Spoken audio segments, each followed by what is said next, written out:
Assalamualaikum warahmatullahi wabarakatuh.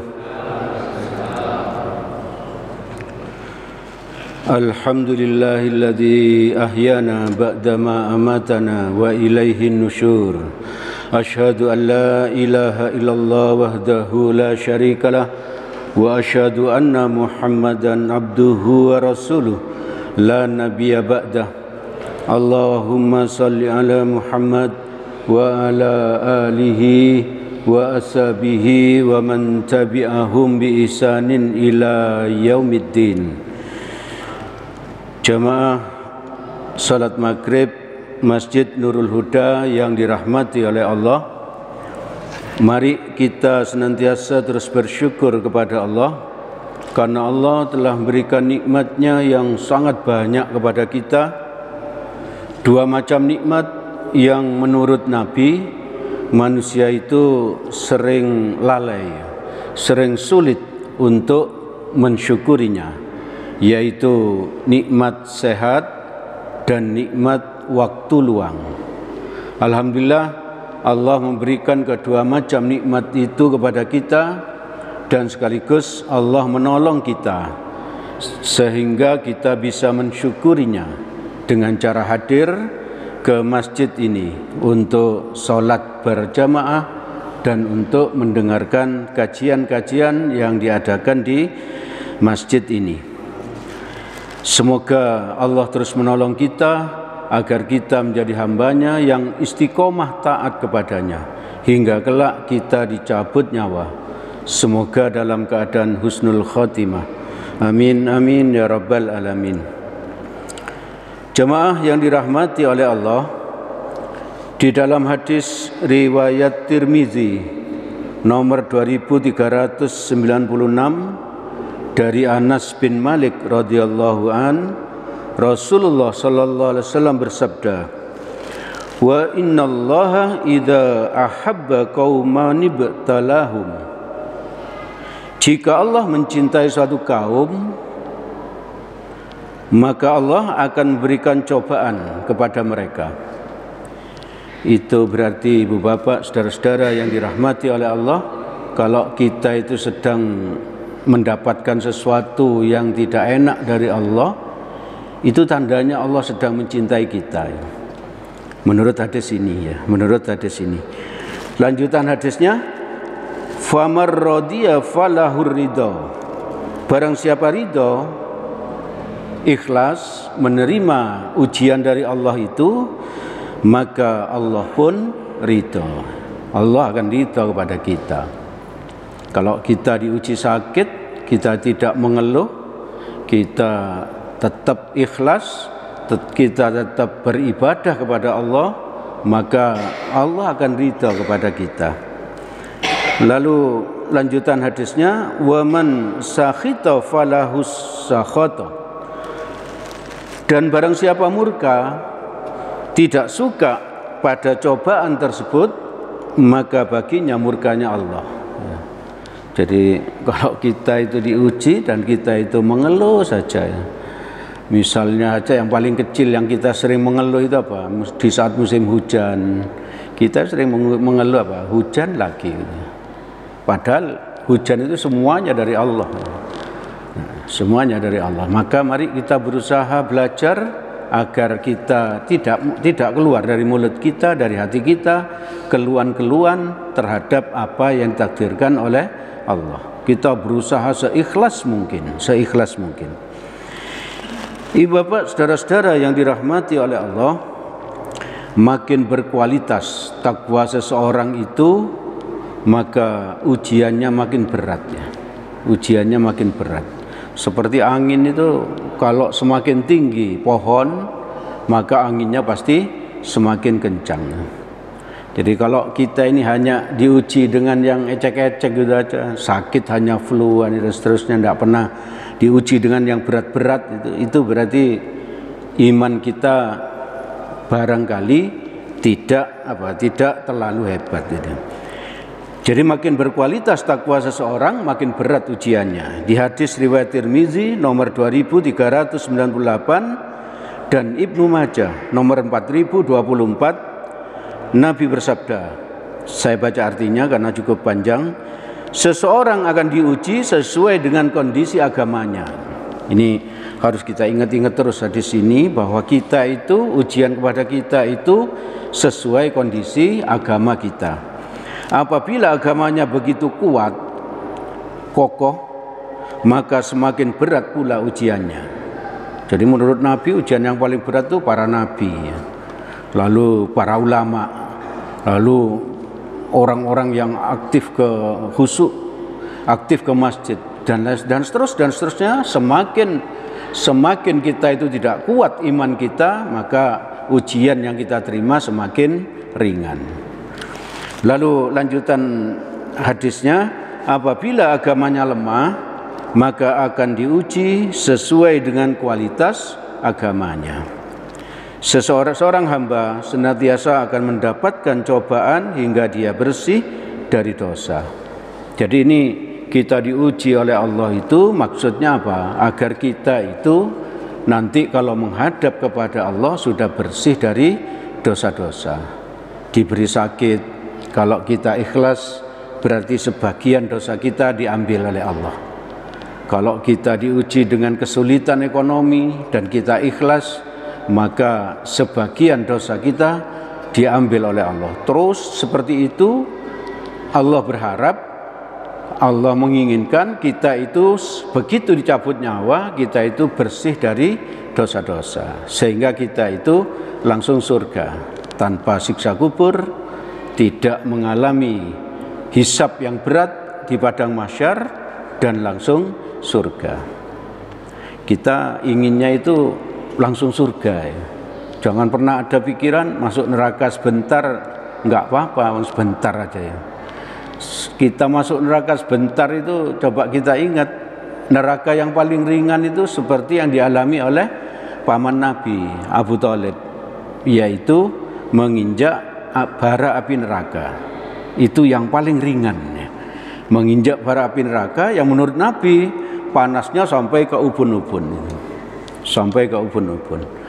Dan kalau yang lebih berat itu, kita di neraka itu, mudah-mudahan kita selamat. Di neraka itu kita tidak hidup dan tidak mati. Bagaimana bisa hidup? Karena dia apa? Dibakar terus-menerus, dibakar terus-menerus. Lalu bagaimana bisa mati? Setiap kulitnya terbakar diganti kulit yang baru. Setiap kulit terbakar diganti kulit yang baru.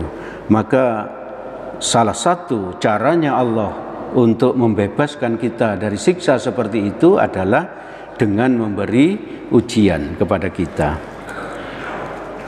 Coba kita ingat lagi, insya Allah Bapak Ibu sudah pernah tahu tentang kisah ini, bagaimana ujian yang pernah diterima oleh Nabi Ayub. Nabi Ayub, salah satu nabi yang terkenal paling sabar, paling sabar. Nabi Ayub itu seorang yang kaya raya, tapi setelah itu jatuh miskin. Mengapa? Karena hartanya terbakar, rumahnya terbakar, jadi jatuh miskin. Lalu anaknya banyak, lalu anaknya itu sakit, bahkan meninggal. Bahkan meninggal. Coba kita bayangkan kalau kita diuji oleh Allah seperti itu, kira-kira kita cukup sabarkah? Kita cukup ikhlaskah? Harta yang kita miliki habis karena terbakar. Lalu anak-anak kita itu meninggal semua, sakit terus meninggal. Tentu ini ujian yang sangat berat, ujian yang sangat berat. Belum tentu kita bisa mendapatkannya, bisa menghadapinya. Maka apa yang dilakukan oleh Nabi Ayub? Beliau tetap bersabar. Beliau hanya bilang begini, harta dan anak adalah ujian. Sekarang Allah telah mengambilnya.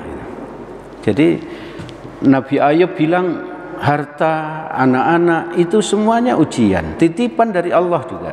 Sekarang Allah sedang mengambilnya. Semoga, katanya Nabi Ayub, saya bisa bersabar dan lebih tenang beribadah kepada Allah. Itu berarti apa? Nabi Ayub mengambil hikmah ya. Bukankah kalau seseorang itu tidak direpotkan dengan urusan anak, dia bisa lebih sering ke masjid. Bukankah kalau dia tidak repot dengan biaya anak, dia bisa berkorban dengan besar, dia bisa berinfak dan sebagainya. Nah, ini yang diambil hikmah oleh Nabi Ayub ya. Ketika anaknya diambil oleh Allah. Lalu setelah itu berarti Nabi Ayub lolos ya. Diuji dengan harta, diuji dengan keluarga, Nabi Ayub lolos. Lalu datang ujian yang lebih berat ya. Sekujur tubuh Nabi Ayub itu terkena penyakit. Kalau kita bayangkan sekarang barangkali penyakit koreng gitu ya, gatal-gatal terus muncul nanah dan sebagainya, itu sekujur tubuhnya. Hanya di jantungnya kalau menurut ilmu kedokteran, jantungnya tidak sakit dan di mulutnya tidak sakit, sehingga Nabi Ayub tetap bisa bicara, tapi kondisinya sangat payah. Dan itu berlangsung cukup lama ya, cukup lama, tidak setahun 2 tahun, tidak setahun 2 tahun. Lalu Nabi Ayub ternyata tetap bersabar. Nabi Ayub tetap melakukan ketaatan kepada Allah, tetap beribadah kepada Allah, tidak ada keluh kesah sama sekali. Bahkan yang tidak sabar itu adalah istrinya ya. Yang tidak sabar itu istrinya. Istrinya itu bilang kepada Nabi Ayub, wahai suamiku, misalnya istrinya berkata begitu, berdoalah kepada Allah. Engkau itu adalah seorang nabi yang mulia. Kalau engkau berdoa minta kesembuhan kepada Allah, maka Allah pasti mengabulkannya. Lalu apa jawaban Nabi Ayub? Saya sungkan kepada Allah, karena saya ini sakitnya itu hanya sebentar ya. Lebih lama saya itu sehat dibandingkan sakitnya. Itu kata-kata dari Nabi Ayub. Coba kalau kita sedang sakit batuk pilek yang sangat berat misalnya, kita batuk pilek hanya berapa ya? Paling 3 hari, 1 minggu gitu ya. Lah sehatnya kita berapa bulan, berapa tahun kita dalam kondisi sehat. Berarti nikmatnya Allah itu jauh lebih banyak, jauh lebih besar dibandingkan ujian-ujian yang diberikan Allah kepada kita. Jadi Nabi Ayub merasa malu kalau harus berdoa kepada Allah untuk minta kesembuhan. Lalu istrinya beberapa saat kemudian bilang lagi kepada Nabi Ayub agar berdoa minta kesembuhan. Karena didesak seperti itu Nabi Ayub berdoa. Barangkali doanya bisa kita pakai kalau kita sedang sakit gitu. Doanya Nabi Ayub itu diabadikan oleh Allah di Quran surat Al-Anbiya ayat 83. Nabi Ayub berdoa, Rabbahu anni massaniyad durru wa anta arhamur rahimin. Ya Tuhanku, sesungguhnya aku telah ditimpa penyakit dan Engkau adalah Tuhan yang Maha Penyayang di antara semua penyayang. Doanya Nabi Ayub itu halus ya, sopan gitu. Tidak seperti saya. Barangkali bapak-bapak kalau berdoa, kalau kita ini berdoa minta kekayaan langsung to the point gitu. Ya Allah, mudahkanlah rezeki hamba. Ya Allah, sembuhkanlah hamba. Seperti itu. Perhatikan doanya Nabi Ayub. Ya Tuhanku, sesungguhnya aku telah ditimpa penyakit dan Engkau adalah Tuhan yang Maha Penyayang di antara semua penyayang. Doanya seperti itu. Lalu dijawab oleh Allah di Quran surat Al-Anbiya ayat 84. Fastajabna lahu, maka kami Allah memperkenankan doanya Nabi Ayub itu. Apa saja yang dikabulkan oleh Allah? Ternyata Nabi Ayub itu minta satu, yaitu apa? Agar disembuhkan penyakitnya. Ternyata oleh Allah dikasih 3 ya. Oleh Allah dikasih 3. Apa? Yang pertama, fakashafna ma bihi min durri. Lalu kami lenyapkan penyakit yang ada padanya. Nabi Ayub sembuh dari penyakitnya. 1 sudah dikabulkan, sakitnya sembuh. Lalu yang kedua, wa atainahu ahlahu, dan kami kembalikan keluarganya kepadanya.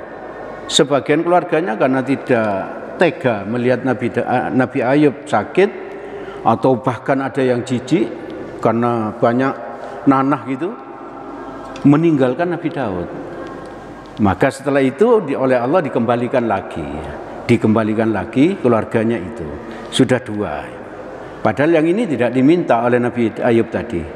Lalu yang ketiga, lanjutan ayat 84 tadi, wa mithlahum ma'ahum rahmatam min indina, dan kami lipat gandakan bilangan mereka sebagai suatu rahmat dari sisinya. Tadi kan putranya Nabi Ayub itu meninggal. Nah, setelah sembuh ini ternyata apa? Allah memberi apa? Anak-anak yang baru, ya. Dan jumlahnya lebih banyak, ya. Jumlahnya lebih banyak. Jadi ini berarti suatu pelajaran bagi kita bahwa andaikan ada salah satu anak kita itu ada yang meninggal, berarti kita pun harus bersabar seperti Nabi Ayub ini. Pasti Allah akan mengganti. Kalau kita ingat lagi kisahnya Nabi Musa itu, bahwa yang dia menuntut ilmu dengan seseorang, ada yang menyebut orang itu adalah Nabi Khidir. Tiba-tiba ketika jalan gitu, Nabi Khidir itu ketemu pemuda, langsung dibunuh oleh Nabi Khidir. Nabi Musa protes, ya, kamu itu gila Khidir gitu ya. Anak tidak punya dosa kamu bunuh gitu. Ternyata apa? Kenapa kok dibunuh? Nanti setelah itu Nabi Khidir menjawab ke pertanyaan Musa itu, wahai Musa, bahwa apa yang aku lakukan ini karena diperintah oleh Allah. Anak muda itu tadi menjadi kebanggaan orang tuanya, sehingga orang tuanya lupa untuk bersyukur, lupa untuk beribadah kepada Allah, bahkan menyebabkan orang tuanya kafir. Agar itu tidak terjadi, maka pemuda tadi itu saya bunuh dan disuruh oleh Allah. Dan nanti pemuda itu, anak itu diganti oleh Allah dengan anak yang baru, yang nantinya menjadi anak yang soleh. Jadi kita itu tidak tahu rencananya Allah. Mungkin rencananya Allah itu menurut kita itu sepintas itu jelek gitu. Tapi kenyataannya Allah punya rencana yang sangat baik, punya rencana yang sangat baik. Jadi kalau kita diuji oleh Allah, kita ingat itu bahwa Allah itu punya rencana yang sangat baik untuk kita. Maka ibu bapak, saudara-saudara yang dirahmati oleh Allah, kenapa ini diceritakan oleh Allah di Al-Quran, di surat ke Al-Anbiya tadi ayat 84 lanjutannya, wa dzikra lil abidin, dan untuk menjadi peringatan bagi semua yang menyembah Allah, menjadi suatu pelajaran bagi kita, menjadi semacam hikmah bagi kita, ya, bagi kita. Ibu bapak, saudara-saudara yang dirahmati oleh Allah, kita pun kalau sedang diuji oleh Allah, mari kita berusaha untuk bersabar. Ingat tadi itu bahwa rencananya Allah pasti baik untuk kita, pasti baik untuk kita. Dan kalau kita bisa bersabar, di samping kita mendapatkan ganti-ganti yang lebih oleh Allah dan yang baik tadi, Allah menjanjikan pahala yang tidak terbatas bagi orang yang sabar. Di Quran surat Az-Zumar ayat yang ke-10, Allah berfirman, innama yuwaffas sabiruna ajrahum bighairi hisab. Sesungguhnya orang-orang yang bersabar, pahala bagi mereka adalah tanpa hisab, tidak dihitung oleh Allah, ya. Jadi orang sabar itu pahalanya tidak dihitung oleh Allah, dibrol gitu ya, dibrol. Maka itu mari kita berusaha belajar untuk sabar, ya. Belajar untuk sabar, belajar terus.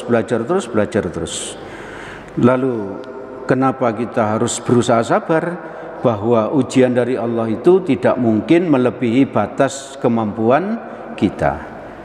Insya Allah ayat ini kita hafal, Quran surat kedua ayat 286. Di bagian depannya, la yukallifullahu nafsan illa wus'aha. Allah tidak membebani seseorang melainkan sesuai dengan kesanggupannya. Jadi Allah itu menguji kita itu, Allah sudah menakar kita itu pasti mampu untuk menghadapinya. Lah kenapa kok kita itu ada yang putus asa? Karena digoda oleh ego kita, karena digoda oleh iblis ya, agar kita tidak bisa bersabar. Oleh karena itu mari kita hadapi itu semua ya. Ujian, cobaan itu bukan untuk kita hindari, tapi untuk kita hadapi dan untuk kita selesaikan.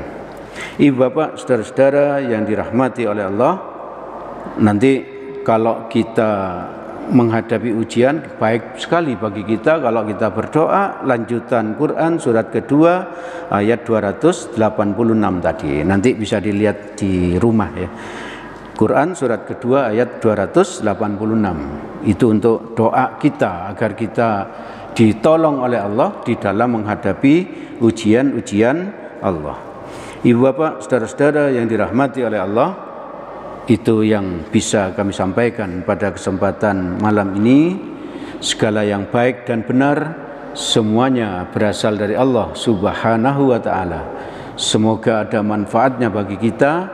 Semoga Allah menolong kita agar kita mempunyai iman yang kuat sehingga kita bisa menghadapi ujian-ujian Allah dengan sabar. Amin amin ya rabbal alamin. Apabila ada salahnya karena kebodohan saya, untuk itu saya mohon maaf yang sebesar-besarnya. Mari kita tutup majelis ini dengan doa kafaratul majelis. Subhanakallahumma wa bihamdik asyhadu an la ilaha illa anta astaghfiruka wa atubu ilaik. Assalamualaikum warahmatullahi wabarakatuh.